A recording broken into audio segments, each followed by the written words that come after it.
Welcome to the Delmarva Almanac. Each week we connect you to the best of Delmarva. Now here's naturalist Dave Wilson with the first in a series of 3 on the study of invasive plants and their impact on our region. Today we're going to discuss invasive plants in Maryland and the challenges they present for both people and biological diversity in the state. In my 20 years of working in conservation, I feel like they've become a much bigger threat than people realize, and we'll explore that today. In the studio, we're lucky to have Wes Knapp, the Eastern Region ecologist and botanist with the Maryland Department of Natural Resources Wildlife and Heritage Program. He's worked for DNR for the past 15 years and is currently the Eastern Region ecologist. Curry Kide is the invasive plant ecologist. She's responsible for the invasive plant assessment and control on some 475,000 acres of state lands. With over 20 years of experience, she was the founding member of the Maryland Invasive Species Council and is chair of the Maryland Invasive Plant Advisory Committee. Welcome to you both. I guess the first question I have is, how big of a problem for wildlife are invasive plants, and is it getting worse? The answer is yes, and it is getting worse, and it's a huge problem for a number of reasons, primarily because invasive plants have the capacity to change habitats. They can change ecosystem processes like nutrient cycling and strata, community composition, the way forests, for instance, have layers. They can change community diversity. They can change species richness. They can change food webs and the way species interrelate.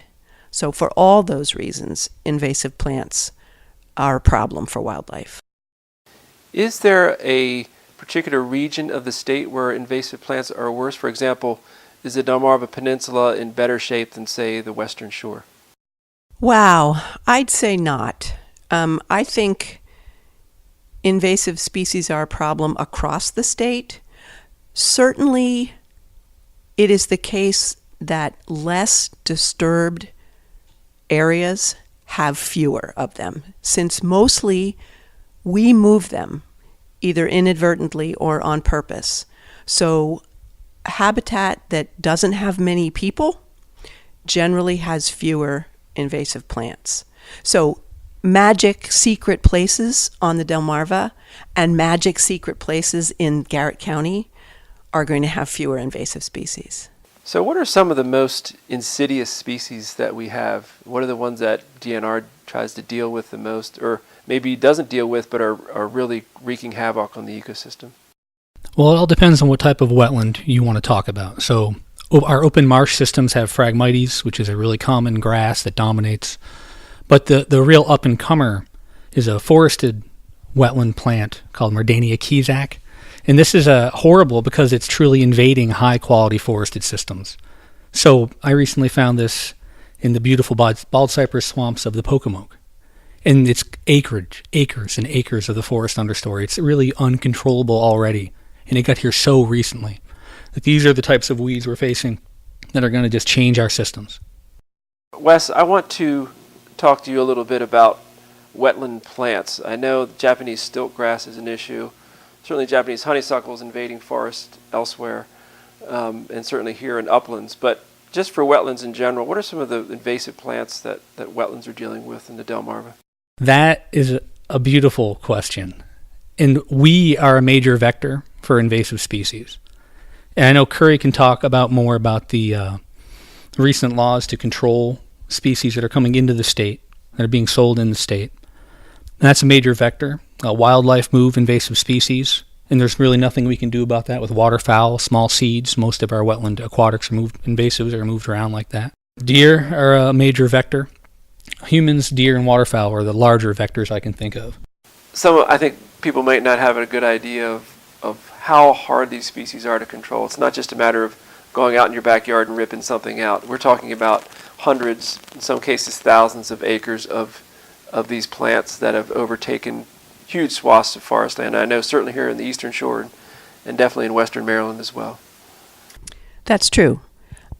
In many cases, invasive plants, invasive species of all taxa actually, but it's very, very characteristic of plants, arrive here and don't automatically, instantly become problems.